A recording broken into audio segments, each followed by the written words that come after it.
Saiki dadi kebanggaan nasional sing bisa nyatukake kabeh wong.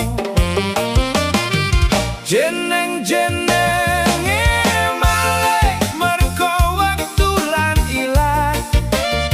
Bakmi dadi bami kaya ngono ceritane. Petyel saiki asring disebut dadi pityel sing enak. Ora mung wong Jawa wae sing ana ing pawon. Kabeh wong saiki melu masak nganggo rasa seneng. Ing warung mangan lan ing pawon omah-omah, tradisi Jawa isih tetep urip lan kuncara.